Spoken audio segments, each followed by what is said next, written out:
She was young and a student in her final year with dreams of how her future would be. In that future, she saw herself as an Ayurvedic doctor with a loving and caring husband, someone with whom she could have long conversations with, have children with, and grow old together with.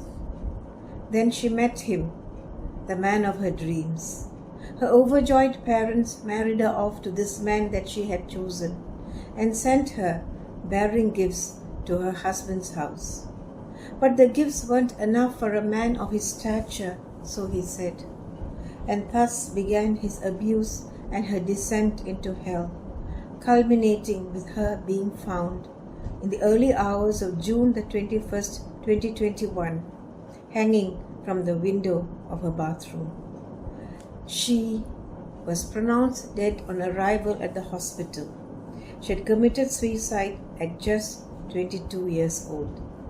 This is a tragic true tale of Vismaya Nair, a victim of dowry death.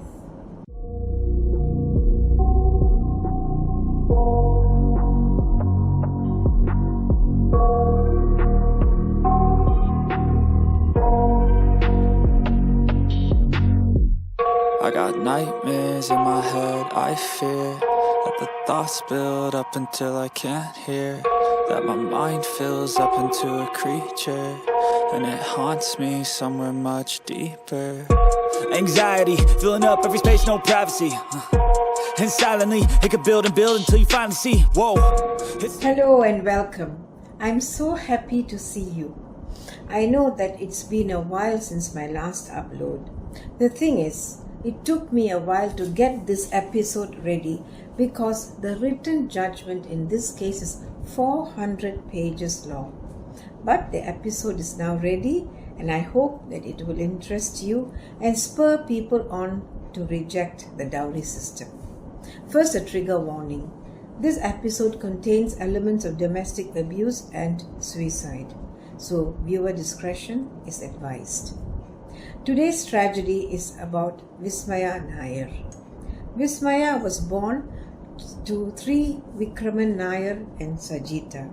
She was the younger of two children, her elder sibling being her brother Vijit. Vismaya was born and grew up in Kollam, a port city in the south of Kerala. She went to school in Kollam, attending the Anjal Sabarigiri school. She was accomplished in the Kerala dance forms of Margam Kali and Oppana. Margam Kali is a traditional dance form of the Syrian Christian community in Kerala and tells the story of the missionary work of St. Thomas the Apostle, also famously known as Doubting Thomas. Oppana is the dance form of the Muslim community and is a popular form of entertainment in Kerala Muslim weddings. Vismaya must have been very good because she was selected to take part in Margam Kali and Oppana dance competitions in the district level youth festivals. She was also a national level junior under officer in the National Cadet Corps. The National Cadet Corps, or NCC, is the youth wing of the Indian Armed Forces that is open to school and college students on a voluntary basis. Her rank of under officer is given only to top performers in school. She was a jovial, pleasant, happy and fun-loving girl who used to do TikTok videos for her with her brother for fun.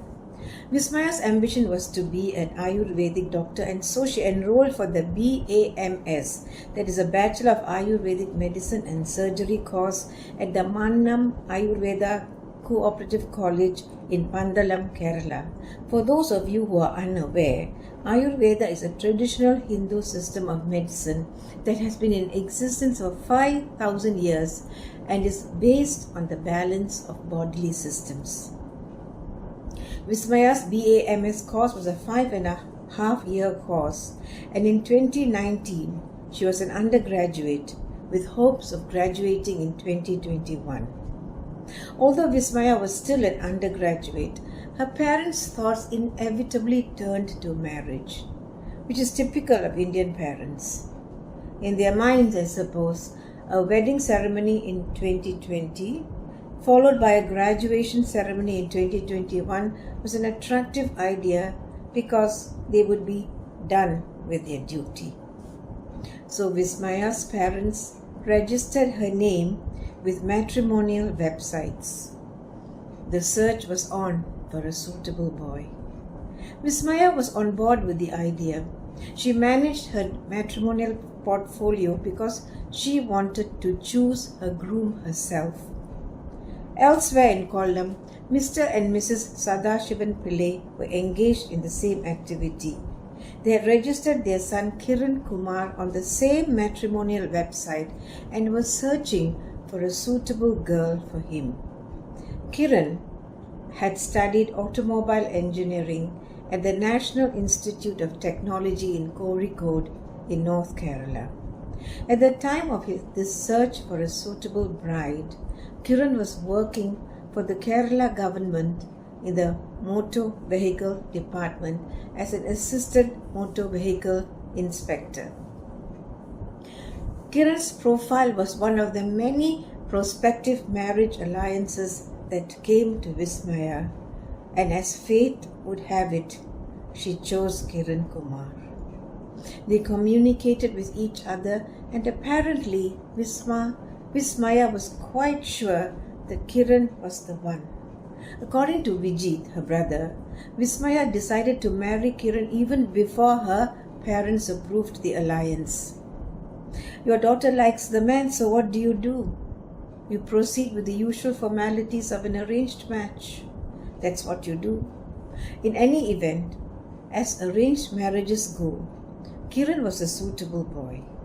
So, following tradition, Kiran's family visited Vismaya's family, I suppose to formally ask for Vismaya's hand in marriage. Then Vismaya's parents visited Kiran's parents to discuss the wedding and its arrangements. According to Vismaya's father, during the discussions, Kiran's father announced that he had given 101 sovereigns of gold as his daughter's parental share when she got married. Now, one sovereign is 8 grams of gold, so 101 sovereigns is 808 grams of gold. He then asked Vismaya's father how much he was willing to give as Vismaya's parental share. Now, what is his parental share? Is it now a euphemism for the dreaded dowry? Or is it something different from dowry? To answer that, I need to explain the historical origins of what is now called dowry and the laws governing dowry in India, because dowry lies at the very heart of this sad case. Now, I will be talking about the concept of dowry in the Indian Hindu society because Vismaya was a Hindu. If you do not wish to listen to this bit, then please feel free to skip forward to the timestamp stated in the description box below. For the others who are interested, here goes. Now, India was and still is a patriarchal society. According to an ancient Hindu legal text called Manusmriti, a woman was seen as someone whose father protects her in childhood, whose husband protects her in youth, and whose sons protect her in old age. So a woman is forever dependent on a male. India was also patrilineal, which means property passed through the males. As a woman upon marriage became part of her husband's family, the rationale was that the family property should not go into the hands of the family that the woman marries into. So property passed through the males. Keep it all within the family. But despite this, a woman had limited rights traditionally to own property, mainly movable property, which was known as Sridhan or Sridhanam, as it is said in Malayalam, which is the language spoken in Kerala. The situation changed with the coming into force of the Hindu Succession Act 1956. This law gave women absolute rights to property and also the right to inherit. But prior to the Hindu Succession Act, because women couldn't inherit and also because they didn't go out to work in those days, women were in a socially advantaged position. Therefore, fathers began giving their their daughters money and goods as their parental share in lieu of inheritance when they married. This property was to remain the woman's property, to be used by her to sustain herself and her children in times of adversity like widowhood or abandonment by the husband or some such calamity. Sridhan or Sridhanam was this parental share. Stri means woman and Dhanam means property. So Sri Dhanam is self-explanatory. It means property of the woman, not to be messed about with by the man. These gifts were given by the bride's father voluntarily, and he gave what he could afford. There was no compulsion, and the husband and his parents respected that. This was the concept of Sridhanam that existed in Hindu law in the old days. Sridhanam was a woman's property over which she enjoyed the absolute right of disposal. Further, Sridhanam devolves to her heirs after her death if she dies intestate or is distributed according to the bequests in her will. Apart from Sridhanam, which were gifts given to the bride by the father in lieu of inheritance, it was also part of a Hindu marriage that some form of cash or kind is given by the bride's father to the bridegroom, which becomes, of course, the property of the bridegroom. This is called Varadakshana. Vara means bridegroom and Dakshana means offering. Varadakshana was given because in Hindu law, a marriage is not complete without the Varadakshana. However, the bride's father gave what he could afford, and no demands were made on him. And more importantly, it was not given as consideration of the marriage. Marriage was viewed as a sacrament and not as a contract. And Varadakshana was given and received to complete a Hindu wedding. As such, historically, Sridhanam was voluntary and the quantum of the Varadakshana was also up to the bride's father. Unfortunately, because of human greed through the passage of time, families of grooms began making demands in the name of Sridhanam and Varadakshana, thereby stripping them of their voluntary nature.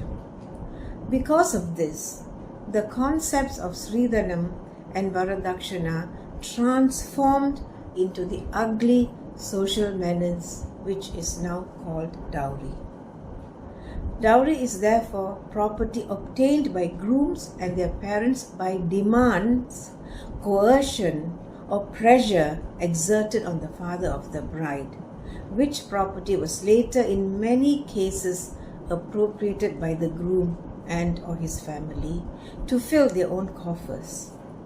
The dowry of today therefore bears no resemblance whatsoever to the concept of Sridhanam and Varadakshana, which was part of Hindu law or dharma. Now, because social norms and customs placed the woman in an inferior position in society, the father of the bride, to ensure that his daughter didn't suffer, obliged the groom's demands for cash and property.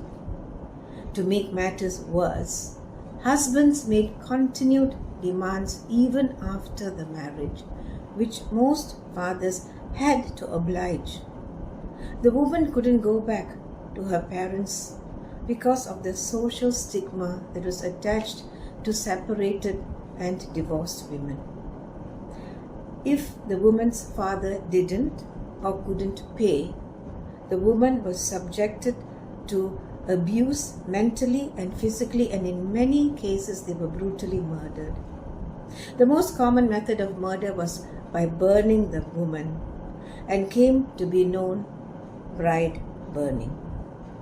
The husband or his family would attribute the death of the woman to a cooking accident where the gas cylinder explodes, engulfing the poor woman in flames.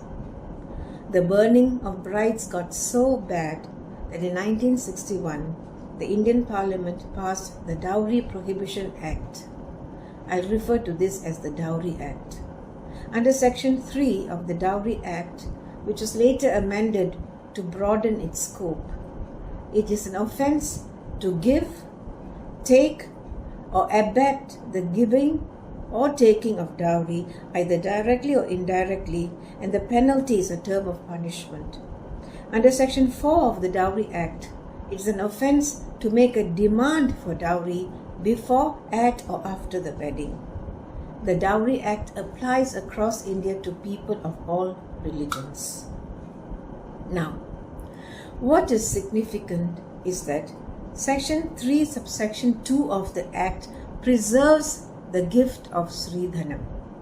Section 3, subsection 2 says, nothing in subsection 1 shall apply to or in relation to a. presents which are given at the time of a marriage to the bride without any demand having been made in that behalf, provided that such presents are entered in a list, maintained in accordance with the rules made under this Act. B. Presents which are given at the time of a marriage to the bridegroom without any demand having been made in that behalf, provided that such presents are entered in a list maintained in accordance with the rules made under this Act.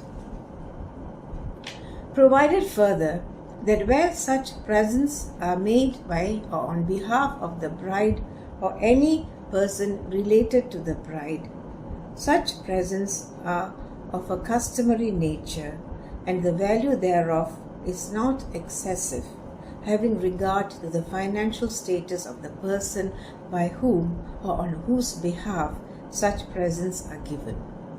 So, both the traditional practices of giving Sridhanam and Varadakshana, voluntary and affordable gifts, are preserved by the Dowry Act. Unfortunately, however, this piece of legislation did not stop the giving and receiving of dowry, even in this day and age, where women work and are economically independent. The giving and taking of dowry is still carried on, but in the guise of Sridhanam, which property is later appropriated by his groom and his family in some cases. So it appears that a woman's parental share, that is her Sridhanam, has become a euphemism for dowry. Now, why do fathers of brides give in to demands of dowry when they can refuse? After all, it is illegal. They have the law backing them. It is because society expects it. It is a matter of pride, prestige, and social standing of the bride's family. The more gold his daughter wears at her wedding, the more the father's prestige in society grows. As for the groom's family, if they do not get a substantial dowry, they think that their standing in society will diminish, as society will consider their son as inadequate because he is not able to demand a good dowry. This would be the view of the groom as well. The more the dowry, the better he would look in society. He doesn't mind being sold, obviously. The bride also expects her husband to give dowry because it saves face with her in-laws. If she comes with money, they will respect her and she will have a comfortable life. if she doesn't come with money. Woe begone her if she has the misfortune to marry into an unscrupulous and greedy family. She'll be burnt not at the stake, but at the gas stove. So the culprit is society, and unless and until society changes its mindset, the demand of dowry will continue, because as far as all parties are concerned, it is a necessary evil. In the beginning, dowry deaths were prosecuted as murders under the Indian Penal Code 1860. Then, in the mid-80s, the Indian Penal Code was amended by recognizing dowry death as a separate crime. The Evidence Act was also duly amended to facilitate the prosecution of the offense of dowry death. Coming back to Vismaya's case. According to Vismaya's father, during the marriage discussions, Kiran's father mentioned that he had given his daughter 101 sovereigns of gold and asked Vismaya's father what he was giving as Vismaya's parental share. Remember, I told you that. I suspect that as demanding anything will be termed a dowry and therefore illegal, he would have just asked a question like, "Oh, what are you doing for your daughter?" Or, "What gifts are you giving your daughter?" bringing it within the definition of Sridhanam. Vismaya's father replied that he would give his daughter 100 sovereigns of gold, which is 800 grams, 1.2 acres of land, and a brand new car worth up to 10 lakhs as a parental share. So looks like no demand was made for cash, goods or other types of property to be paid by Vismaya's father as consideration for the marriage to come within the definition of dowry under the Dowry Act. So far, so good. Now, a grand engagement was held on the 12th of September 2019 at an auditorium with about 900 guests. The marriage was fixed for the 31st of May 2020, by which time the world was in lockdown. So the wedding was a small and simple affair in Vismaya's house and in compliance with COVID-19 pandemic guidelines. Trouble started even before the wedding, which I think probably brought into operation the provisions of the Dowry Act, even if it didn't exist before. On the eve of the wedding, Kiran, the groom, came to Vismaya's house. And when he was there, he noticed that the promised car was a Toyota Yaris. Now, according to Vismaya's father, the brand new Toyota cost 10 lakhs. Kiran was not happy with the car. According to him, a Toyota Yaris has low mileage, 12 kilometers per hour, not good. He told as much to Vismaya and said that he wanted the car to be replaced. Vismaya then told her father that. Can you imagine the poor man's fright on the eve of the wedding, no less? A panicked Trivikraman Nair assured Kiran that he will replace the car as soon as some hypothecation formalities with the Toyota Yaris were completed. That must have placated Kiran, because on 31st of May 2020, a beautiful Vismaya, draped in a reddish-orange sari and dark blue blouse, adorned with gold jewelry and with fragrant jasmine and bright orange crocandra flowers in her braided hair, married Kiran Kumar. She looked so happy in her wedding photo with her dimpled smile. The poor young girl must have had so many dreams for her future as she posed for her wedding photograph. Problems escalated about 10 days after the wedding, when Kiran and Vismaya went to a bank to open a safety deposit locker in which to keep her 100 sovereigns of gold wedding jewelry. Kiran opened the locker in his name, and the jewelry was weighed. Kiran later said that he weighed the jewelry so that he won't be accused if it was found later that the weight was less than 100 sovereigns. Now, when the jewelry was weighed, it weighed only 80 sovereigns and not 100 as promised by Vismaya's father. Oh my goodness! Kiran hit the roof. First the Toyota Yaris, which was not what he expected, and now the jewelry. He lashed out at Vismaya. Your father has cheated me. First a useless car, and now the gold is not what he was promised. He berated her, and he berated her, which carried on during the pendency of their very short marriage. His demands for a new car or 10 lakhs in cash in lieu of the car were incessant. Vismaya's father refused, explaining that he had given the car for Vismaya's use as well. This, of course, didn't go well with Kiran. He kept demanding money and mentally and physically abusing Vismaya. Now you see, Kiran had a big ego. He thought that his government job gave him a high social standing and therefore the right to secure an impressive dowry befitting his self-conferred high social status. Now 29th of August 2020 was the eve of Onam, a very important festival for the people of Kerala.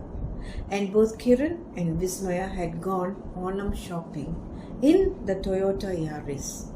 Yes, despite berating the car, he drove it even when he had his own car.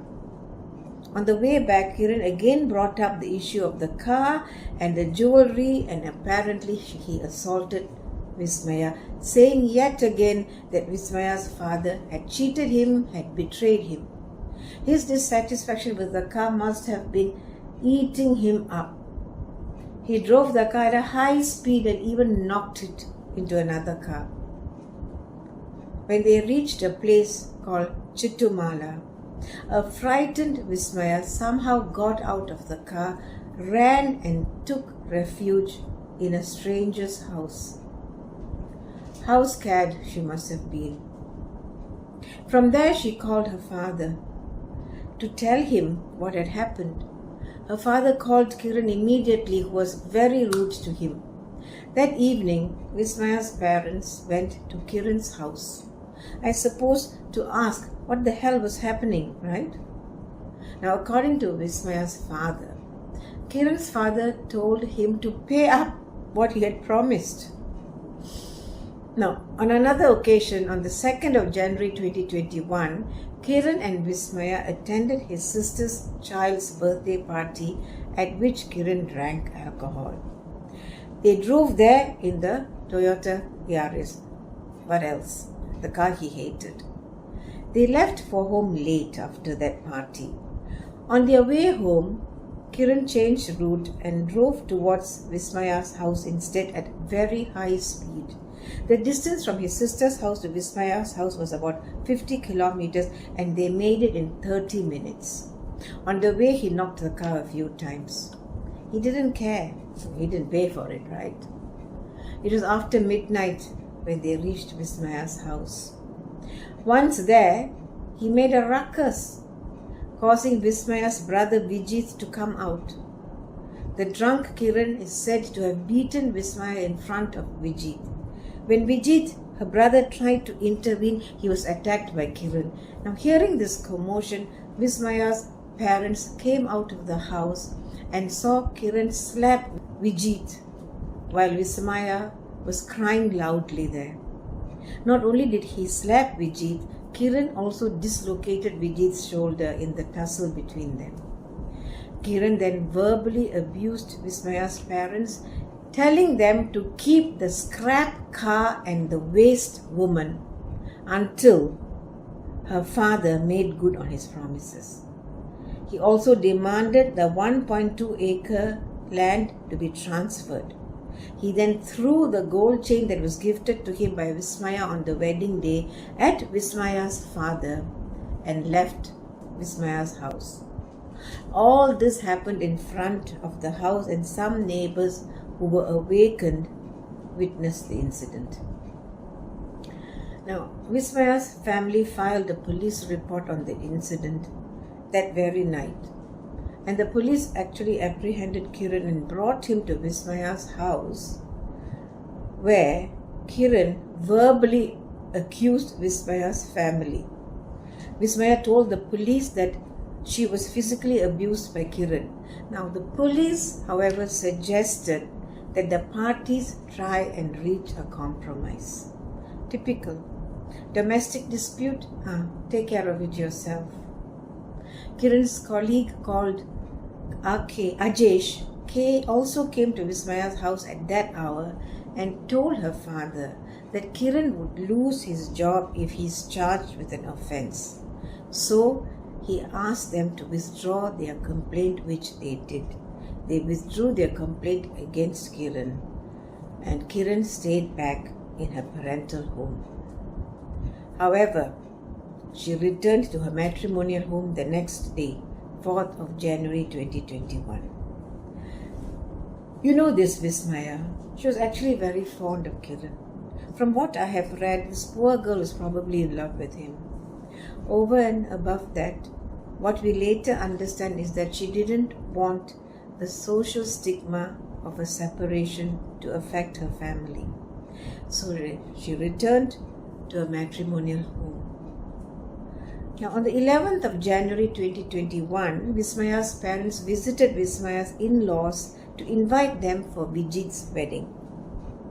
During that visit, they found out about the abuse that Vismaya was suffering. So, they made a pretext of wanting Vismaya with them when they distributed the wedding cards and asked if Vismaya could go back with them, which she did. Vijit's wedding day arrived and neither Kiran nor his family attended the wedding. During Vismaya's stay with her family, they found out the full extent of the abuse that she suffered, and they decided to initiate divorce proceedings. For some reason, Vismaya's father informed their community leaders about this decision of theirs. I have no idea why he had to involve the community leaders in their family matter, but he did. And the community leaders decided that mediation talks should be carried out, and the mediation meeting was fixed for the 25th of March 2021. Now, in the meanwhile, on the 17th of March 2021, which was apparently Kiran's birthday, Vismaya went to her college to sit for her BA-MS exams. Kiran arrived at her college and persuaded her to return with him back to his house, apparently in an attempt at reconciliation. Now, I've already explained Vismaya's state of mind, so it's no surprise that she went back with him. Her father was not happy at all, and they apparently didn't communicate with each other after that. Vismaya also never returned to her own house after that because she was dead in 3 months. From that day until the day of her death, it was alleged that Kiran continued to abuse Vismaya mentally and physically. He became controlling. He restricted her contact with her family and friends. She was only allowed to speak with her mother. That was also stopped after a while. As such, Vismaya was alone in her misery, isolated from her family and suffering abuse at the hands of her husband because of the insufficient gold, and more importantly, because he did not receive another car or 10 lakhs in lieu of the scrap car. He plagued her incessantly and also broke her mobile phone 4 times. Early in the morning of the 21st of June 2021, Vismaya's father received a call that no parent should ever receive. He was informed that Vismaya has been taken to hospital in a critical state. When he reached the hospital, he found out that his beloved Vismaya had died. that she had committed suicide. Not believing that his daughter had committed suicide, Vismaya's father lodged a police report alleging that Vismaya was harassed over dowry and murdered. Kiran surrendered to the police the same evening and he was held in custody, pending investigation, and he was arrested the next day. A post-mortem determined that Vismaya's death was due to hanging and the manner of death was suicide. Investigations carried out by the police gave them enough evidence to bring 9 charges against Kiran under both the Dowry Act and the Indian Penal Code. Kiran was duly charged with the offences. Let's look briefly at the charges against Kiran. He was charged under sections 3 and 4 of the Dowry Act for taking and demanding dowry. Kiran's next 7 charges were under the Indian Penal Code. He was charged for causing the dowry death of Vismaya. Next, he was charged for abetting Vismaya's suicide. He was also charged for subjecting Vismaya to cruelty. He was charged for 3 charges of voluntarily causing hurt to Vismaya on specific dates and times, and finally he was charged for criminally intimidating Vismaya. Kiran pleaded not guilty to all 9 charges. He was remanded in custody pending trial, and after 2 unsuccessful attempts at bail, he was granted bail by the Supreme Court of India sitting at New Delhi. Now, the court structure in India is that the highest court in each state is the High Court. Any appeal from the High Court of a state is heard by the Supreme Court sitting at New Delhi. The Supreme Court is therefore the court of last resort in India.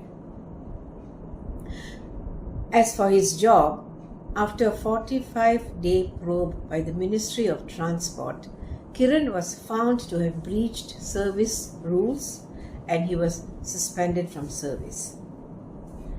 Kiran's trial started at the Additional District and Sessions Court in Kollam, Kerala on the 10th of January 2022, and it was heard over the 59 days ending on the 23rd of May 2022. Now, the prosecution's case was that Vismaya's death was a dowry death because she faced acts of cruelty from Kiran soon before her unnatural death by hanging.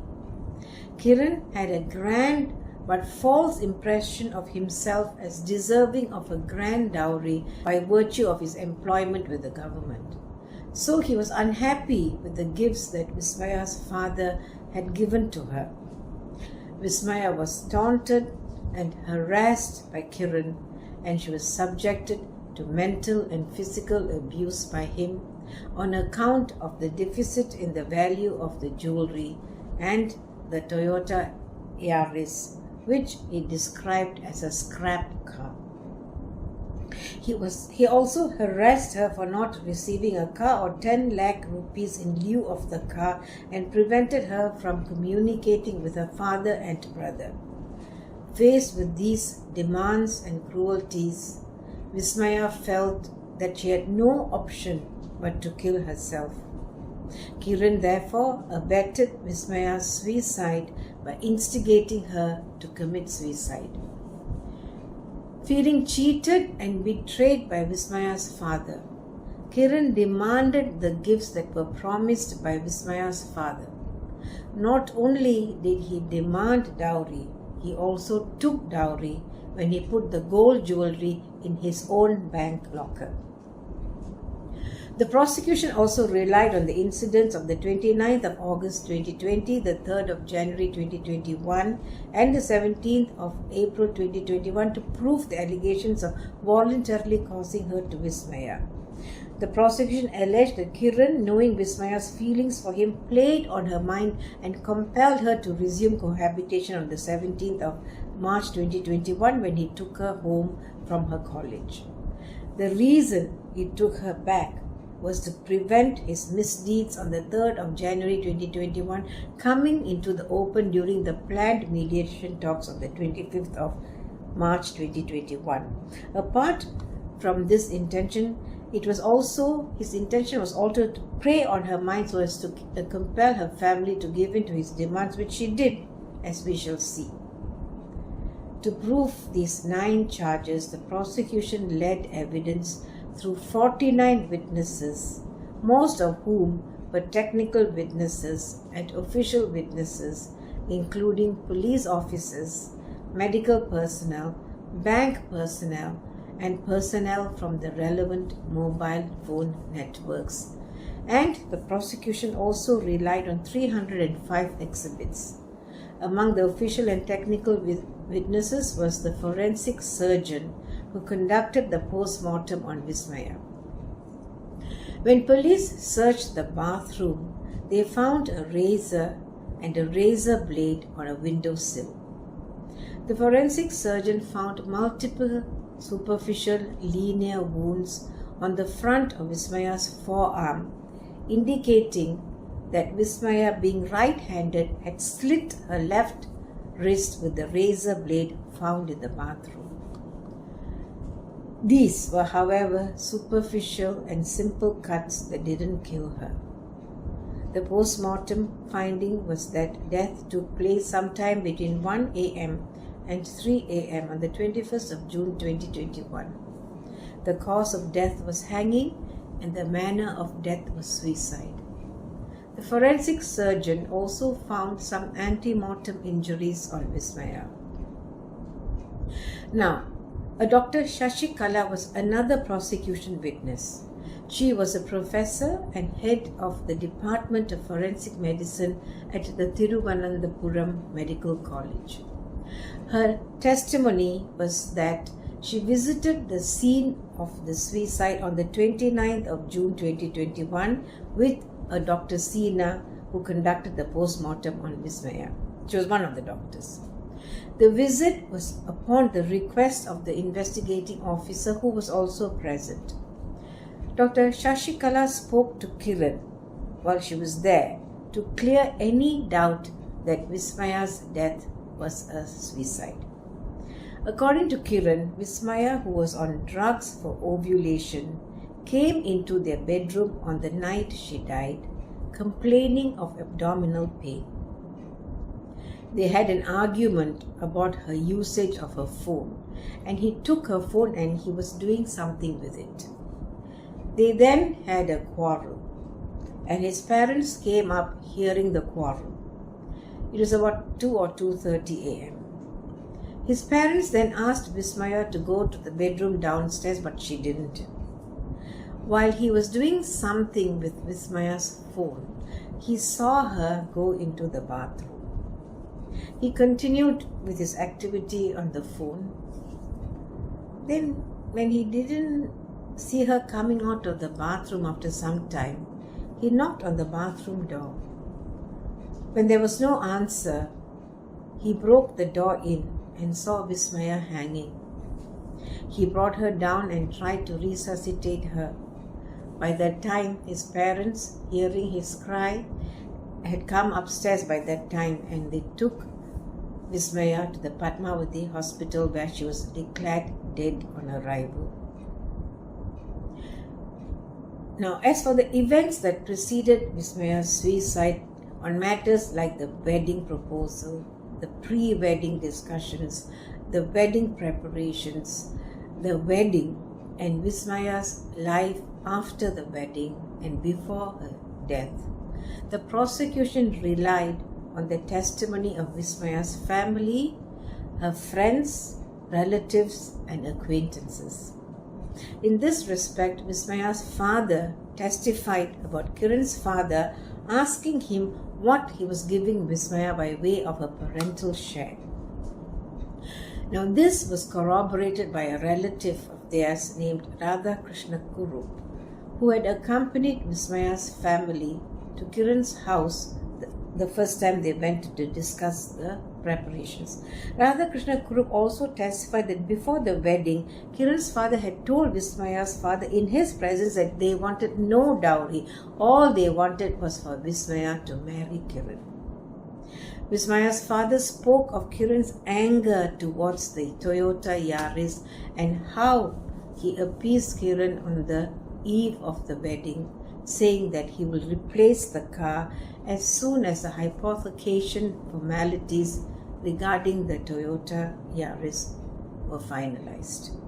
The events of the 29th of August 2020, that is the day before Onam, when Kiran assaulted Vismaya and damaged the Toyota Yaris by his angry and reckless driving, were brought into evidence through the testimony of Vismaya's father, who had spoken to Kiran after the incident when Kiran actually abused him.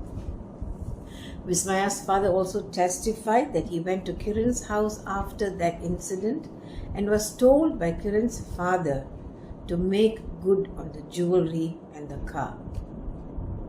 Vismaya's father also spoke of what happened in the early hours of the 3rd of January 2021 when a drunk Kiran caused a ruckus in front of his house when he assaulted Vismaya and Vijay and hurled abuse at him. He testified about the subsequent police report that he made and the compromise reached because of the intervention of the police and Kiran's colleague Ajish. He also testified that Vismaya went back with Kiran on the 17th of March 2021. These events were also testified to by Vismaya's mother, who had also personal knowledge of them.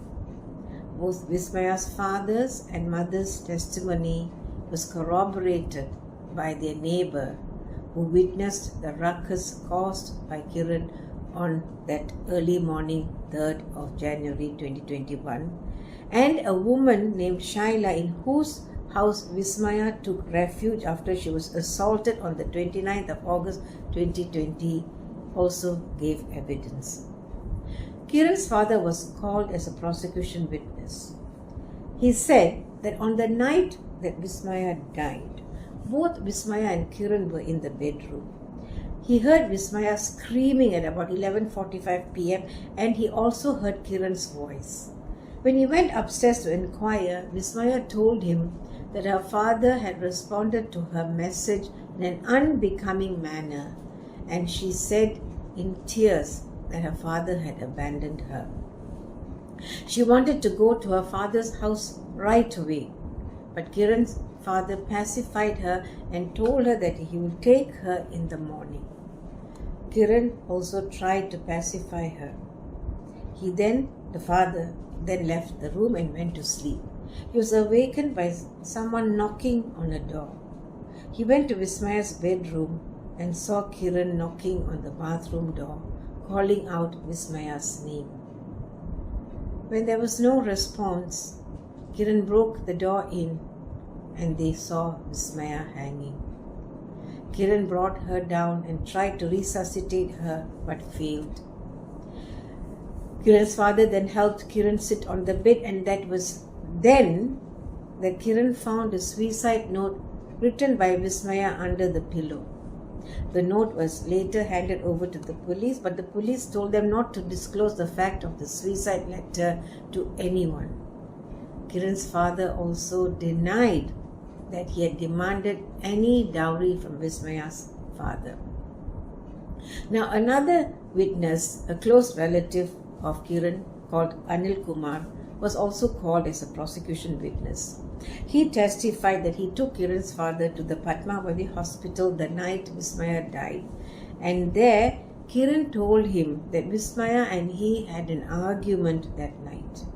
He also said that Kiran was not happy with the Toyota Yaris. Now, it's an important rule of evidence that the best evidence is direct evidence. This is when evidence is given by a person who has personal knowledge of the evidence given.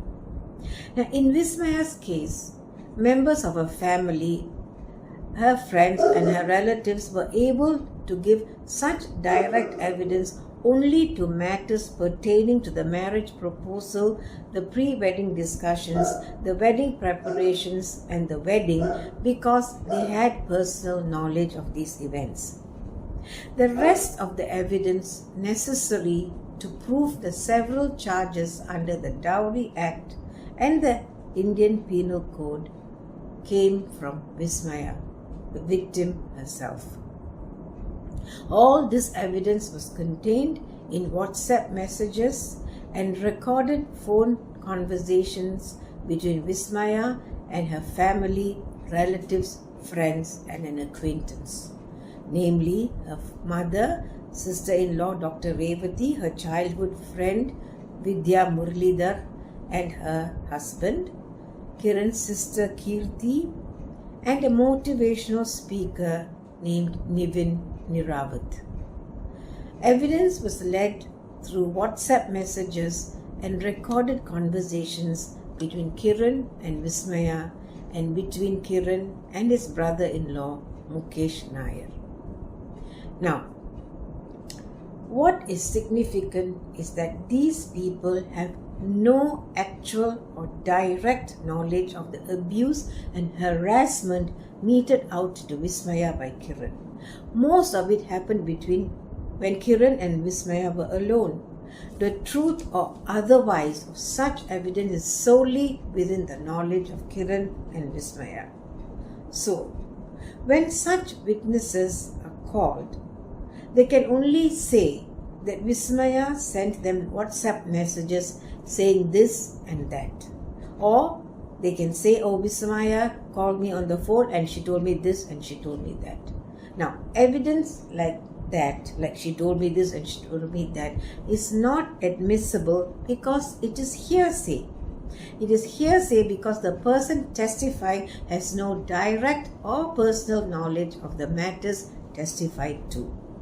It's information relayed by a witness who heard it from someone else, i.e. in this case the victim Vismaya. Such evidence is considered unreliable and is therefore inadmissible. The prosecution cannot lead direct evidence because Vismaya is dead. So, is the prosecution's case impossible to prove? Thankfully, no. And that's because of something called dying declarations. A dying declaration is a statement said or written by a victim pertaining to the cause of their death just before their death. These statements are admissible despite it offending the rule against hearsay. The rationale is that a person won't lie as they are dying or believe that death is imminent, and is based on the legal maxim, a man will not meet his maker with a lie in his mouth. So, dying declarations uttered or written by a deceased has to be true. That's the rationale. Dying declarations form part of Indian law of evidence and finds expression in Section 32, subsection 1 of the Indian Evidence Act as an exception to the rule against hearsay. The prosecution has therefore to bring these WhatsApp messages and recorded conversations as dying declarations in order for them to be admitted as evidence against Kiran and in support of the charges against Kiran. The defense, of course, objected to this. Now, whether the judge accepted the electronic evidence as dying declarations and therefore admitted them will be discussed later. For now, let's see what these WhatsApp messages and recorded phone conversations were all about. Now, in these WhatsApp messages and recorded conversations, Vismaya had mentioned the events of the mental and physical abuse and dowry harassment suffered by her. Vismaya's mother, sister-in-law, and childhood friend Vidya Murlidhar testified about Kiran's displeasure with the Toyota Yaris and his subsequent demands for cash in lieu and his anger regarding the decreased weight of the gold. These people also testified about the mental and physical abuse suffered by Vismaya, as told to them by Vismaya in the WhatsApp messages and recorded conversations. They recounted the events of the 29th of August 2020 when Kiran abused and assaulted Vismaya in the car after their Onam shopping. In this respect, Vismaya's sister-in-law, Dr. Revati, testified that she received a WhatsApp message from Vismaya on the 29th of August 2022. Apart from informing her about the assault in the car on the 29th of August, Vismaya also told her that 2 days earlier, Kiran had pressed her against the wall, tried to stifle her, had got hold of her hair. Vismaya fell down and Kiran slapped her face and stomped on it. Kiran also told Revati that Vismaya told Revati that Kiran also thought that if he married her, he would get many assets as dowry and was disappointed that what he received. Vismaya also spoke to Dr. Revati about the desire to kill herself. According to Dr. Revati, Vismaya told her that most of the abuse was because Kiran didn't get a replacement car or 10 lakhs in lieu of the car. Dr. Revati gave Vismaya the contact number of the National Commission of Women to Vismaya, but Vismaya didn't follow up to complain about the abuse. In one WhatsApp message, Vismaya told Dr. Revati that she is standing outside the matrimonial home because Kiran had locked her out. In another phone conversation, Vismaya told Revati that Kiran does not allow her to sleep at nights. He just keeps her awake by tormenting her about the insufficient dowry and that she feels like killing herself. Dr. Revati's contact with Vismaya reduced considerably after that until there was no more communication by June 2021.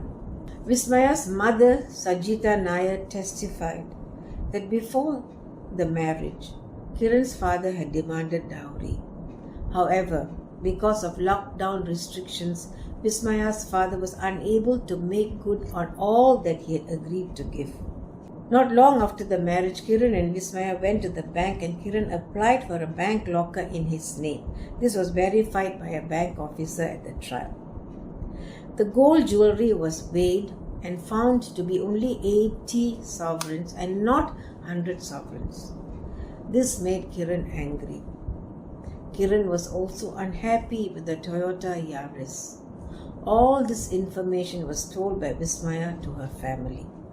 Vismaya's mother also corroborated her husband's evidence that when they went to Kiran's house on the Onam incident, Kiran's father told them to make good on what was promised. Kiran was mostly angry about the car.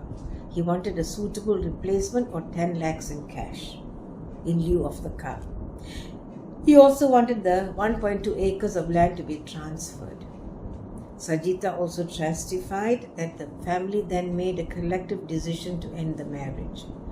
Vismaya's father contacted their community leaders and mediation talks were scheduled for the 25th of March 2021, but Kiran took Vismaya back to his house on the 17th of March 2021.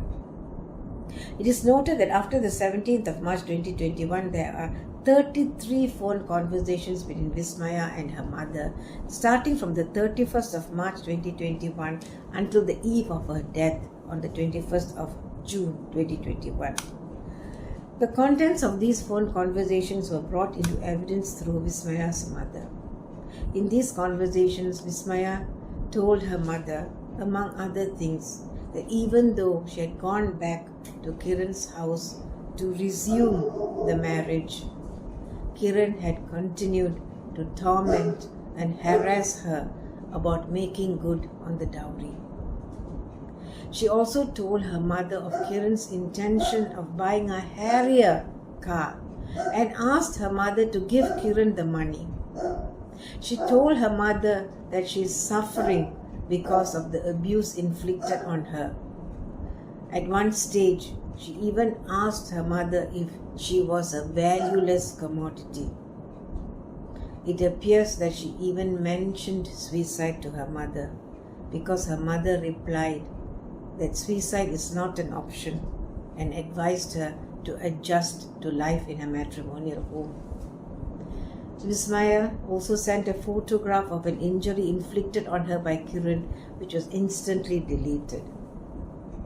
In another phone conversation with her mother, on the day before her death, Vismaya asked for exam fees and told her mother that Kiran will be angry if she asked him for the money.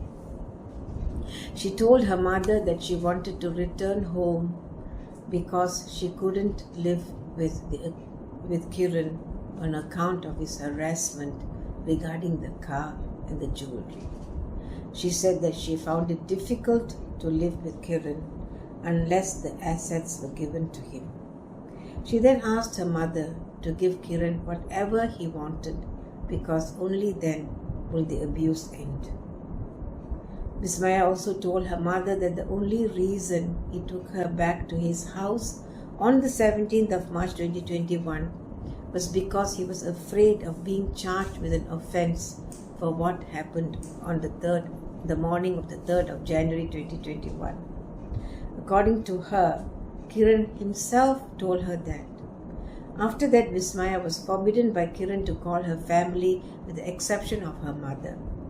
Even then, Vismaya would call her mother in the absence of Kiran. One day, Kiran saw her talking to her mother on the phone.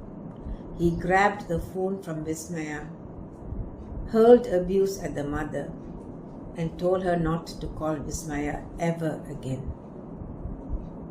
According to Vismaya's mother, Vismaya told her that Kiran had broken 4 of her phones. In her phone conversations with Vismaya, Vismaya told her about his anger with the Toyota Yaris, and that he said he would be happy to receive a car called Vento as a substitute car. So Kiran demanded a Vento or a Harrier as a replacement for the Toyota Yaris, or a 10 lakhs cash in lieu of the car. Vismaya's childhood friend Vidya Muralidhar also had phone conversations with Vismaya and received WhatsApp messages from her. She testified that when she met Vismaya at her brother Vijit's wedding, she noticed that Kiran was absent. When she inquired, Vismaya told her about the issues concerning the gifts and that Kiran had told her to stay with her parents and only return to the matrimonial home when the issues of the car and the jewelry were settled. Vidya also testified about the WhatsApp messages and phone conversations with Vismaya in which Vismaya told her about the several incidents of physical abuse and harassment over the insufficient gold and car. Saying further that Vismaya told her that Kiran body shames her and treats her like a sex toy. Vismaya also told her that Kiran forbade her to contact her brother and father, and that she could only contact her mother, and also how he broke her phone in anger. Vidya also testified that Vismaya told her about the abuse inflicted by Kiran on her, and that she couldn't cope with his brutality anymore. On one occasion, Vismaya asked Vidya to take her to her parental home because she couldn't take it anymore. But as it was in the midst of triple lockdown restrictions, Vidya asked Vismaya to wait until the restrictions were relaxed. Vismaya apparently said that her life was under constant stress and tension. She told Vidya of the beatings that she suffered from Kiran and that he always badmouths her father because of the car. The recorded conversations between Vismaya and Vidya were from the 31st of May 2020, several in May 2021, the 3rd of June 2021, and the last was a WhatsApp chat on the 17th of June 2021 sent by Vidya. Although Vismaya read the message, she didn't reply. Now, Kiran's colleague Ajish corroborated Vismaya's father's evidence about what happened on the night of the 3rd of January 2021 and gave evidence about visiting Vismaya's family with the request to withdraw the assault charges against Kiran.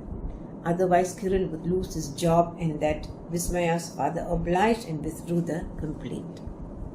Now, a motivational speaker named Nipin Niravat testified that Vismaya had spoken to him about her relationship with her husband and Kiran's harassment of her because of the car and the jewelry. Other members of Kiran's family were also called as prosecution witnesses. Among them was Kirti, Kiran's sister, her husband Mukesh Nair, and Bindu Kumari, who is the wife of Anil Kumar. Now, Mukesh Nair, that's Kiran's brother-in-law, testified that Kiran was not happy with the Toyota Yaris because of the low mileage. Anil Kumar's wife Bindu Kumari testified that Vismaya had told her about her marital problems with Kiran and his harassment about the car and the jewelry. So, apparently, she told Vismaya to take action through the community organization to which both of them belonged, but Vismaya didn't do anything about it. Now, Bindu Kumari also testified that when she went to the Padmavati hospital after hearing about Vismaya's death, she saw Kiran at the hospital and asked him if he had received his money and car, to which he showed his empty palms, indicating that he received nothing. Indira, the warden of the hostel where Vismaya stayed during her studies, also gave evidence for the prosecution to the effect that Vismaya told her in a phone conversation that Kiran had deleted all her contacts from her phone.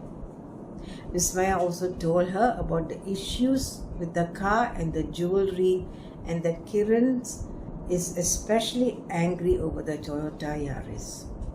Indira called Vismaya again on the 7th of June 2021, and apparently Vismaya told her that if she continued to stay in the matrimonial home, her life would be in jeopardy, and so she was thinking of going back to her own house.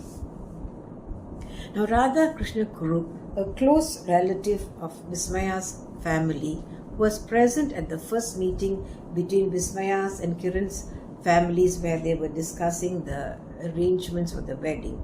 He testified that when he heard that Kiran had assaulted Vismaya in the early morning on the 3rd of January 2021, he spoke with Kiran's father, who told him that the promised assets have to be transferred into Kiran's name in order to solve the problems between Kiran and Vismaya. After that, Kiran himself visited Radha Krishna Kurup and told him that he has been cheated by Vismaya's father and that Vismaya would remain with her father until the assets were made good.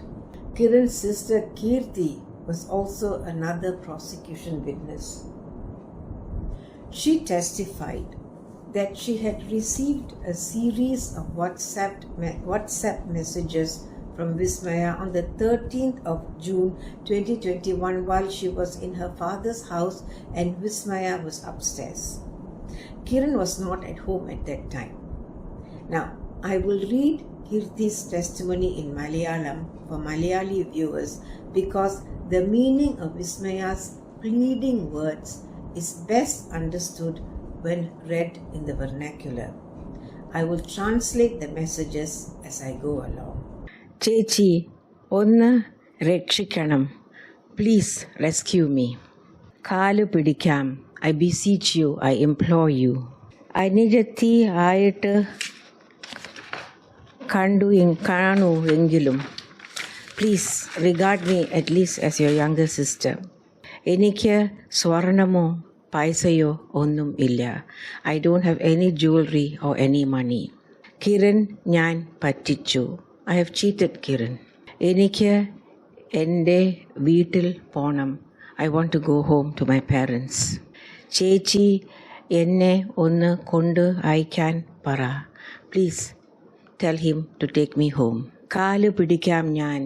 I implore you, I beseech you. എൻ്റെ മഹാദേവൻ സത്യം, ഞാൻ ഒരിക്കലും പിന്നിട്ട് കിരൺ ശല്യം ആയിട്ട് വരില്ല. I promise you on Lord Shiva, I will never come back and be a problem to Kiran again. കാല് പിടിക്കാം, ഒന്ന് കൊണ്ട് ആക്കാമോ? I beseech you, can you please take me home? ഇന്നലെ രാത്രി ഉറക്കിയിട്ടില്ല എന്നെ. Last night he didn't allow me to sleep.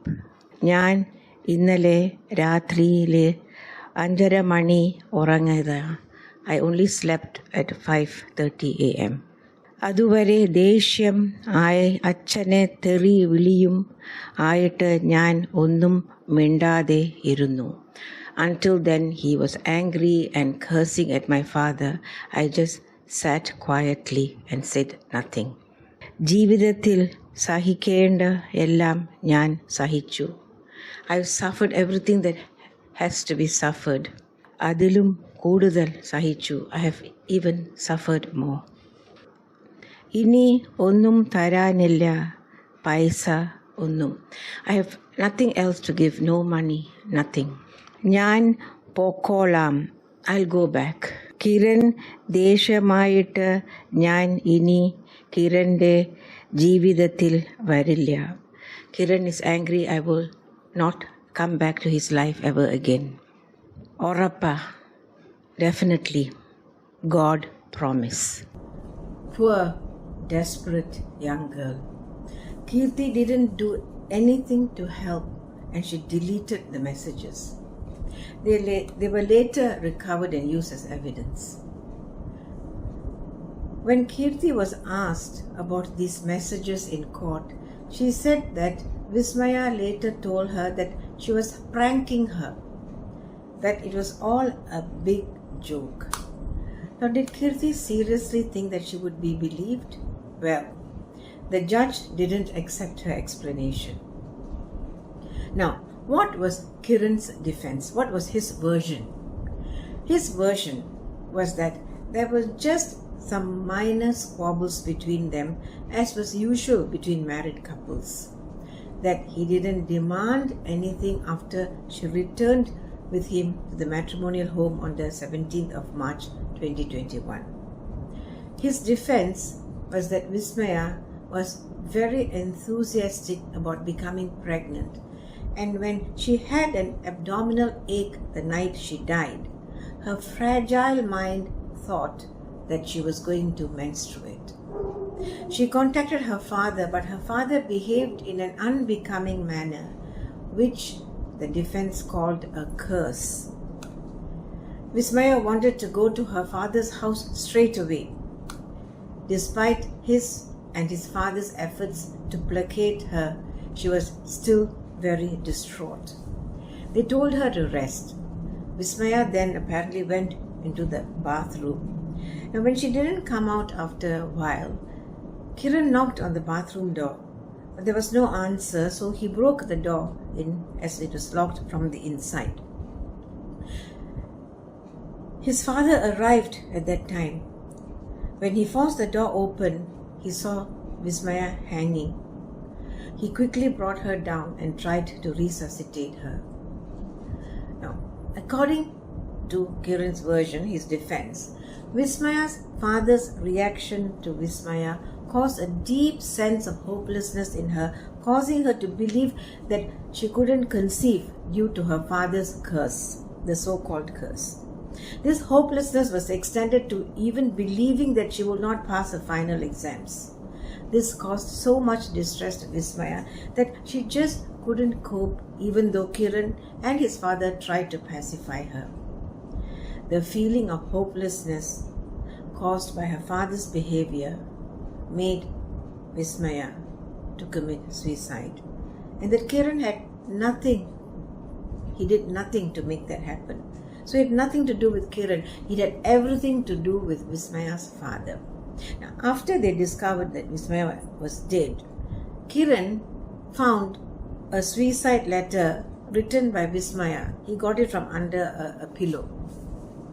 His father later handed the suicide note to the police, who told them apparently to say nothing about the suicide note to anybody, so they didn't. They just kept quiet about the suicide note. Kiran had two witnesses to testify for him. One was his cousin Sri Hari Pillai, who had accompanied Kiran and his father to the police station that night. Sri Hari also spoke about the suicide note that was handed over to the police. He said that the policeman read the note aloud, and apparently the note said that this is how the note read: "Nobody is responsible for my death. The curse of my father is following me. During my life, I can't give birth to any child, and I will not clear my examination." Sri Hari further said that the police told them not to mention anything to anybody about the suicide note, just to keep quiet about it. So they did. Now, the second witness for the defense was a station house officer of a police station through whom the defense attacked the authenticity and validity of certain documents produced by the prosecution. These objections were rejected by the judge in any event. The defense also denied that Kiran had demanded a car or jewelry and that they were voluntary gifts given by Vismaya's father to her. The defense also contended that the case against Kiran was fabricated. After the defense witnesses were heard, both parties made their submissions. What were their submissions? The prosecution submitted that the testimony of Vismaya's father, mother, sister-in-law Dr. Revati, her childhood friend Vidya Muralidhar, Shaila, in whose house Vismaya took refuge on the 29th of August 2020, Indira, the hostel warden, Nipin Niravat, the motivational speaker, and Sabujan, Vismaya's neighbor, who witnessed the ruckus in front of their house. Now, all this show very clearly that Kiran demanded money and mentally and physically abused Vismaya to such an extent that she had no choice but to kill herself. Further, with the corroboration of the photograph showing the damage caused to the Toyota Yaris, the WhatsApp messages, and the recorded conversations, the demand for dowry and the abuse inflicted on Vismaya are very clearly established. The prosecution rejected the stand of the defense. The assets given by Vismaya's father were gifts and as such not dowry as defined in the Dowry Act. They also said that in the light of the oral testimony of the prosecution witnesses and the corresponding electronic evidence, the defense that Kiran didn't demand dowry nor abuse Vismaya and that the entire case against him is fabricated has absolutely no basis. The prosecution also referred to Bindu Kumari's testimony, where she said that she asked Kiran if he received his car and money, to which he displayed his empty palms. The prosecution now attached a lot of importance to this question by Bindu Kumari, who by the way was Anil Kumar's wife. Now they said that the prosecution's whole case is reflected in that one question. The fact that the first thing that Bindu Kumari asked Kiran at the hospital was whether he received his money and car, and this shows the importance he attached to both the money and the car. The English translation of a question does not do justice to the true import of the question. For those of you who understand Malayalam, I will read her testimony in Malayalam and translate it. Vismayude Maranam അറിഞ്ഞ് ഞാൻ ആശുപത്രിയിൽ പോയിരുന്നു. When I heard that Vismaya had died, I went to the hospital. അവിടെ വെച്ച് പ്രതിയെ കണ്ടു. I saw the accused there. പ്രതിയോട് കാര്യങ്ങൾ ചോദിച്ചു. I asked the accused what happened. പ്രതിയോട് ഇപ്പോൾ നിനക്ക് പണവും കാറുമൊക്കെ കിട്ടിയോടാ എന്ന് ഞാൻ ആശുപത്രിയിൽ വെച്ച് ചോദിച്ചു. I asked him whether he'd got his money and car at the hospital. അപ്പോൾ അയാൾ കൈ മലർത്തി കാണിച്ചു. He then showed me his empty palms.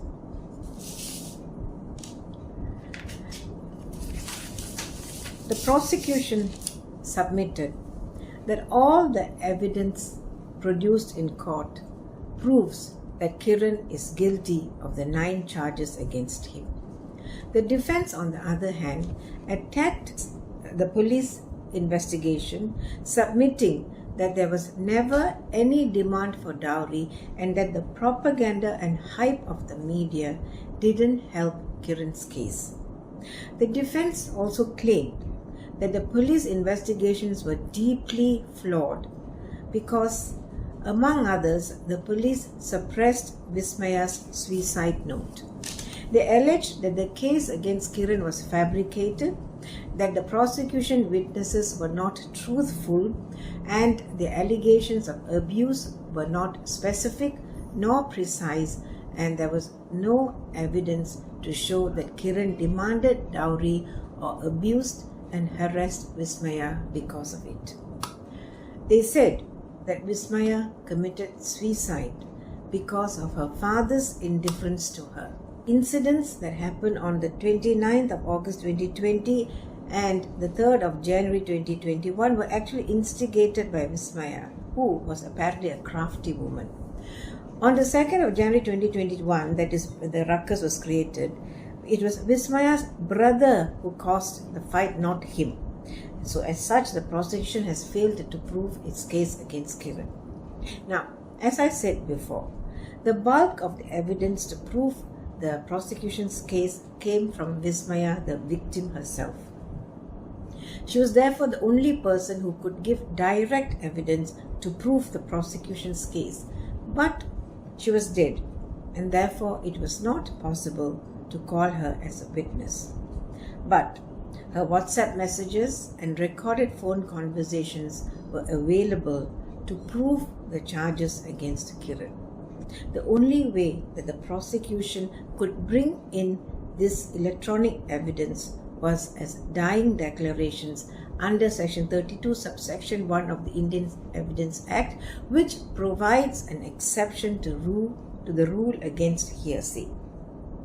The defense objected, saying they were not dying declarations because they spanned a period of time. The prosecution therefore sought to admit this electronic evidence comprised in the WhatsApp messages and the recorded phone conversations as dying declarations on the basis that they were the words of the deceased, that is Vismaya, referring to the circumstances of transaction which resulted in her death, even though Vismaya's death was not proximate to the contents of the electronic evidence. Now, the judge in Vismaya's case decided that the death need not be proximate to the declarations. In this respect, the judge quoted from the decision of the Indian Supreme Court in a case, and I will read that. Where the main evidence consists of statements and letters written by the deceased which are directly connected with or are related to her ordeal and which reveal a telltale story, the said statement would clearly fall within the 4 corners of Section 32, subsection 1 and are therefore admissible. The distance of time alone in such cases would not make the statement irrelevant. The judge found that Vismaya's statements in the WhatsApp and recorded conversations were reliable. She had mentioned all her problems that she was having with Kiran and her mental and physical torment before she committed suicide in her matrimonial home, where only her husband and her in-laws were present. As such, the circumstances of the transaction that resulted in her death and her statements are admissible, even though At the time she made those statements, she did not have an expectation of death. The WhatsApp messages and her recorded conversations were therefore admissible under Section 32, subsection of the Evidence Act as an exception to the rule against hearsay. Now, remember Dr. Shashikala, the professor and head of the Department of Forensic Medicine at Trivandrum Medical College, who had visited the scene of the suicide on the 29th of June 2021 and who had prepared a scene visit report, which report contained information given by Kiran to her on what transpired on the night of Vismaya's death. Now, at the time Dr. Shashikala recorded Kiran's narration of events, he was in police custody and the police had brought him to the scene of the suicide. Now, in his narration of events to Dr. Shashikala, Kiran had mentioned matters that were incriminatory of himself, like for instance that he and Vismaya had a quarrel the night she died. The defense challenged the admissibility of that portion of the report that contained Kiran's narration of events on the basis that they were confessions.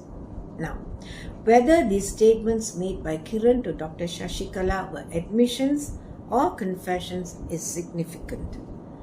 If they were confessions, then these confessions cannot be proved against Kiran because he didn't make the statement in the presence of a magistrate as was required by the Indian Evidence Act. However, if they were just admissions, then they could be proved against Kiran. Now, because the defense challenged the admissibility of this narration of events, the court had to rule on it. Now, after hearing both parties, the court said that a reading of that report shows that Kiran was just narrating the events of that night to Dr. Shashikala. Also, Kiran was produced before a magistrate the next day and he didn't complain to the magistrate that he was coerced to speak to Dr. Shashikala. Just because a statement made by an accused incriminates him doesn't mean that it is a confession.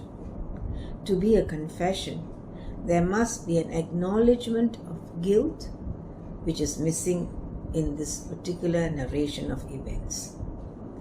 So the judge decided that Kiran's narration of events to Dr. Shashikala, although it contained some incriminating stuff, were not confessions but were admissions, and as such they could be proved against Kiran irrespective of whether Kiran was in custody or not. The report was therefore admitted into evidence in its entirety. Now, the judge's decision on Kiran's version on his defense. The judge rejected the defense allegations that the police investigation was shoddy and that the case against Kiran was fabricated. In Kiran's narration of events, he admitted that there was an argument between him and Vismaya the night she killed herself. After that argument, Vismaya didn't meet anyone else before killing herself. Kiran's father also had said that there was an altercation between Kiran and Vismaya before she died. So did Dr. Amal of Padmavati Hospital, where Vismaya was taken to and who had spoken to Kiran. In Kiran's interview with Dr. Shashikala, he said the same thing. Therefore, the judge rejected the defense stand that Vismaya committed suicide on account of her disappointment with her father, which made her lose hope completely. The judge said that there is nothing in the evidence to show that Vismaya had contacted her father before her death, after which she felt bitter and disappointed. In fact, there was no evidence to show that she had any contact with her father after the 17th of March 2021 when she returned to the matrimonial home with Kiran. The judge also rejected the defense assertion that both Kiran and Vismaya were on good terms before she committed suicide, in the light of Kiran's own admission that there was an argument between him and Vismaya the night she killed herself. Now, as for the suicide note that Vismaya allegedly wrote, which was found by Kiran under a pillow, the judge reviewed the evidence, including the photographs of the room, which eliminated any chance of finding a suicide note.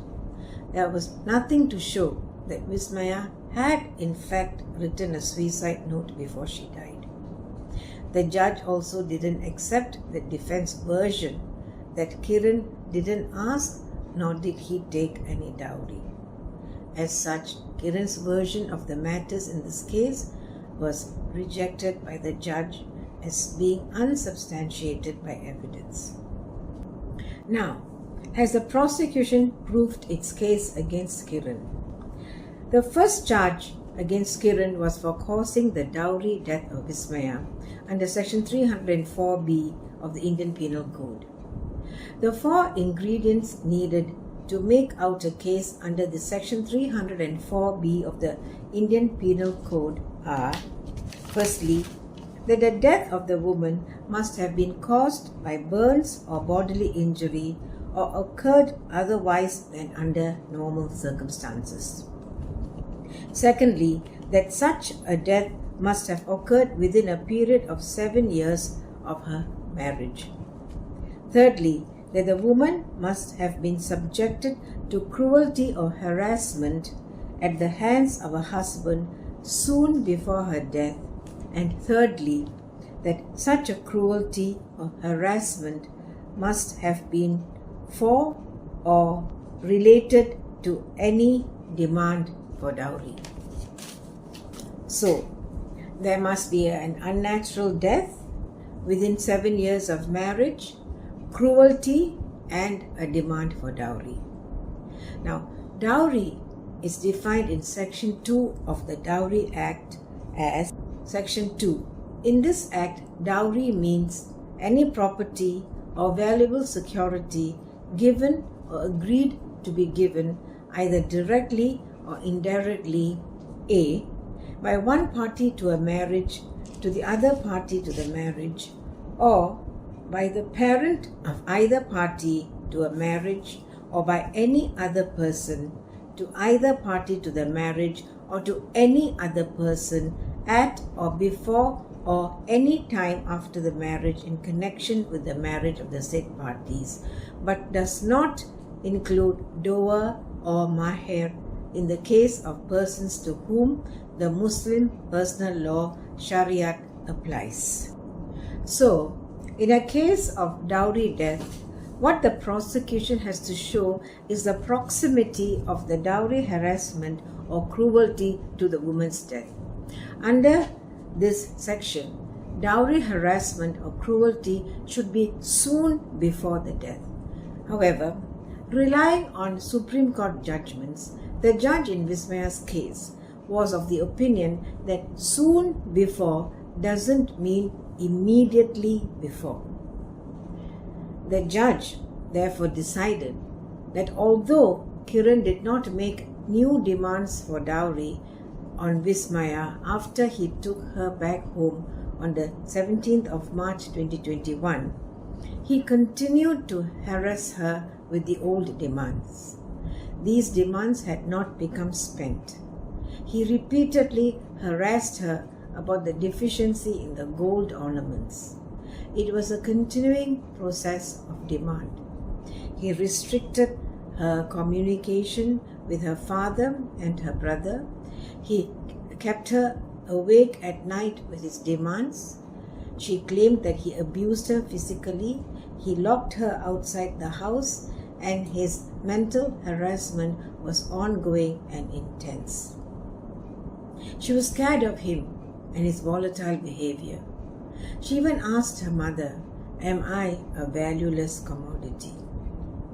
In her own words, he body shamed her and treated her like a sex toy. All this was going on before Vismaya's death.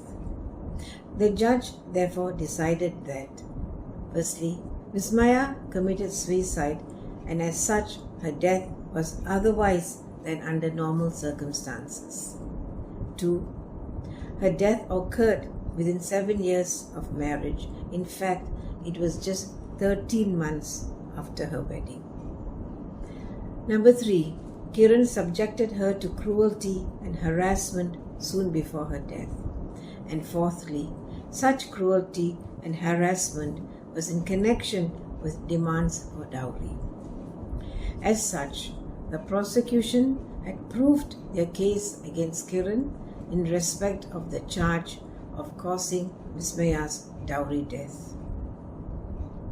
Now, the next charge against Kiran was under section 306 of the Indian Penal Code, that he abetted Vismaya's suicide. For the purpose of this section, applicable definition of abetment in section 107 of the Indian Penal Code is abetment of a thing. A person abets the doing of a thing who, first, instigates any person to do that thing. So, did Kiran instigate Vismaya to commit suicide? The judge followed previous Supreme Court decisions and held that the prosecution must prove that Kiran acted on a conscious intention to instigate Vismaya to commit suicide. The mental intent is crucial in bringing the charge of abetment of suicide home. The action of the accused must have compelled the victim to commit suicide, and it must be proximate in time to the suicide. So, the instigation and the suicide must be proximate in time. Previous decisions defined instigate to mean to provoke, to goad, to encourage, to urge or incite a person to commit suicide. As such, if the accused by his continuous conduct leads the deceased to see no way out except to kill herself, it could be an act of abetment. In our case, the judge held that it is clear that the accused subjected Vismaya to several willful incidents of cruelty that were likely to drive, and in fact did drive, Vismaya to commit suicide. As such, the prosecution was entitled to rely on a statutory presumption in the Indian Penal Code that states that in a case where a woman commits suicide within 7 years of her wedding and her husband had subjected her to cruelty, the court, having regard to all the circumstances, may presume that such suicide had been abetted by the husband. So, 7 years of marriage, suicide, and cruelty must all be present. Now, what is cruelty? Cruelty is defined as any willful conduct which is of such a nature as is likely to drive the woman to commit suicide or to cause grave injury or danger to life, limb, or health, whether mental or physical, of the woman, or B. harassment of the woman, where such harassment is with a view to coercing her or any person unrelated to her to meet any unlawful demand for any property or valuable security, or is on account of failure by her or any person related to her to meet such demand. The judge considered the evidence before him and concluded that it is clear that Kiran subjected Vismaya to cruelties on account of the car and jewelry. Vismaya was terrified of Kiran. He did succeed in his aim to persuade her family, because Vismaya did ask her mother to give Kiran either the money or a car that he wanted. The judge considered whether there was any other reason for Vismaya to commit suicide and came to the conclusion that there was no other reason. save the harassment and cruelty inflicted on her. There was evidence of cruelty and harassment, thereby raising the presumption that Kiran abetted Vismaya's suicide. The judge was therefore satisfied that firstly, Vismaya had committed suicide within 7 years of her marriage. Secondly, Kiran played an active role in the same, and he subjected her to matrimonial cruelties on account of dowry. Thirdly, the statutory presumption that in the circumstances Kiran had abetted Vismaya's suicide has not been rebutted by Kiran and is therefore applicable. The judge therefore found Kiran guilty of abetting Vismaya's suicide. Now, the third charge against Kiran was subjecting Vismaya to cruelty, an offence under section 498A of the Indian Penal Code. In this, the judge found that Kiran mentally, physically and emotionally harassed Vismaya by his demands for dowry, his body shaming of her, not allowing her to sleep. He demeaned Vismaya on several occasions, and he coerced her into getting him the car and other assets. It was his cruel harassment that led her to commit suicide. He thus found Kiran guilty of the offence of subjecting his wife to cruelty, of which there were many, many instances. Kiran was also charged with 3 offences under the Indian Penal Code for voluntarily causing hurt to Vismaya at specific locations, that is, and on the 29th of August 2020, the night intervening to 2nd of January 2021 and 3rd of January 2021, and on the 17th of April 2021. Although witnesses had testified that Kiran physically attacked Vismaya with his hands, and Vismaya in her recorded conversations had mentioned physical abuse, there was no evidence that Vismaya suffered bodily harm on account of Kiran's actions at the specific locations, dates and times specified in the charge sheet. As the charges were specific, they must be specifically proved, and the prosecution didn't prove the same. On the occasions of the 29th of August 2020, 3rd of January 2021 and 17th of April 2021, there was no proof that Vismaya suffered bodily harm due to Kiran's actions, and the same is the case with the other occasions mentioned by Vismaya in her recorded conversations. As such, Kiran was absolved from the offences of causing hurt to Vismaya. Kiran was also charged with criminal intimidation against Vismaya on the 21st of June 2021, that is the day she died.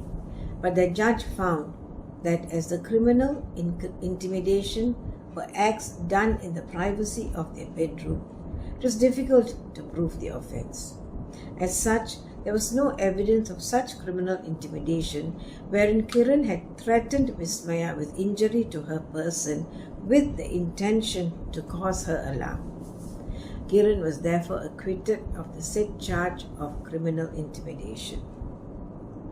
The 8th and 9th charges against Kiran was under the Dowry Act.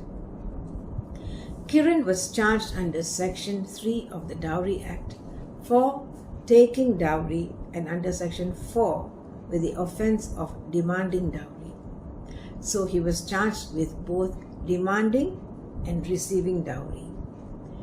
Now, it is necessary to look into the definition of dowry in Section 2 of the Dowry Act to decide if an offence has been committed under either Sections 3 or 4 of the Dowry Act. Dowry is any property given or agreed to be given either directly or indirectly at, before, or at any time after the marriage in connection with the marriage.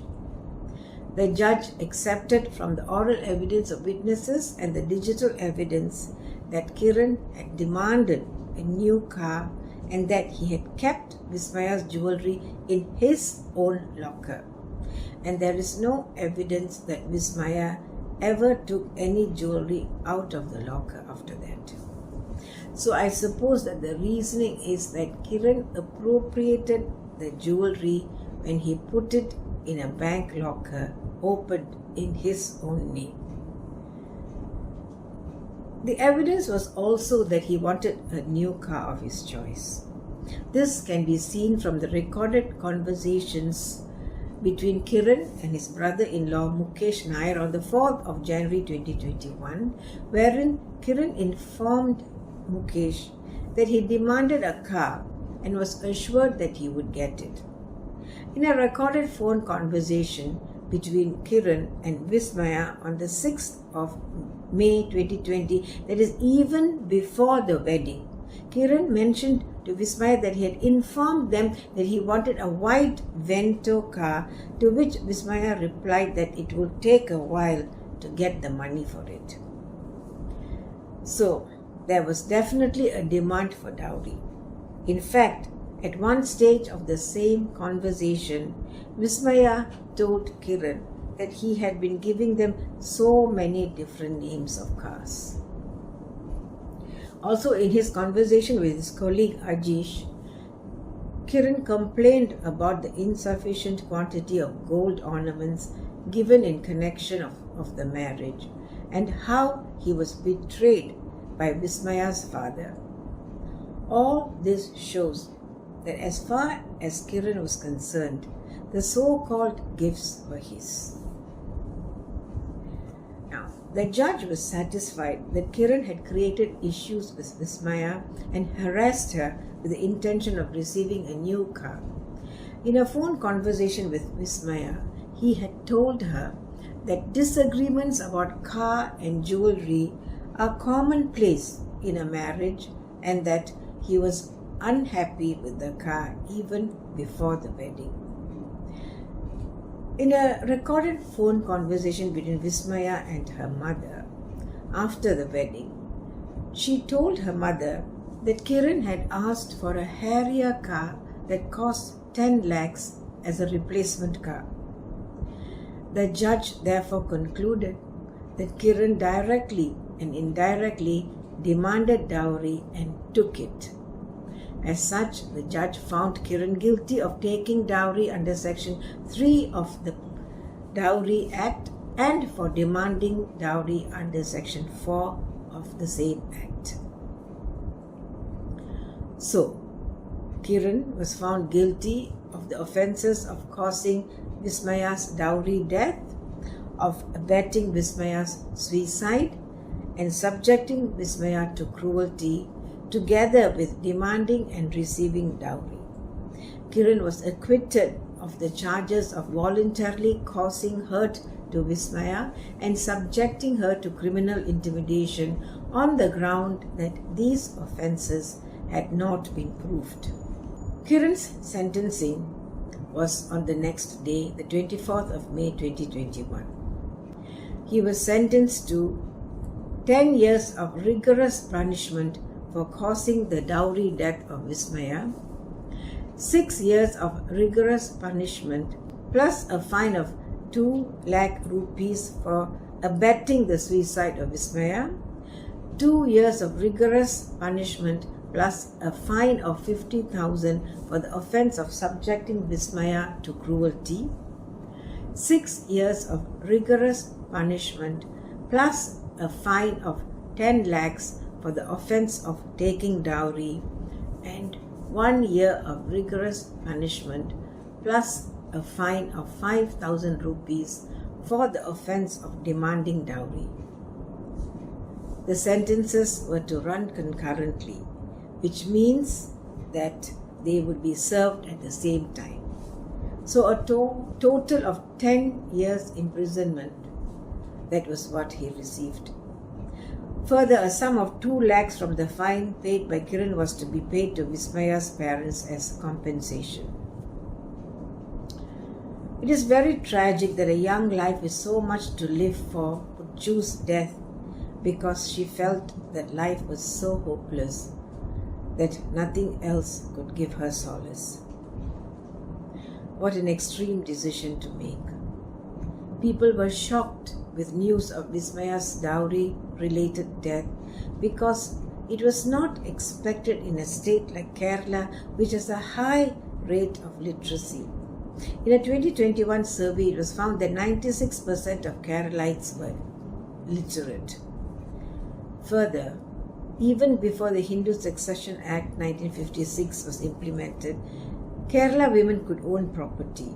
Kerala was thus regarded as a state where women were and are more empowered than the other Indian counterparts. Also, many communities in Kerala, like the Nair community that Kiran and Vismaya belonged to, were matrilineal. So, property passed through the female, although being still very much patriarchal, decisions regarding the property were made by the eldest male or the maternal uncle. I know this for a fact because in my mother's family in Kerala, her maternal uncle made all the decisions. Here in Malaysia, I don't think the Indian diaspora give or take dowry. In any event, for the menace of dowry to cease permanently, both the girl's side and the boy's side must shun the practice of giving or taking dowry. That's it from me now. Thank you for staying with me on this deep legal dive into the dowry death of Vismaya Nair. Until I see you again with another video, take care, be vigilant, and be kind. Bye.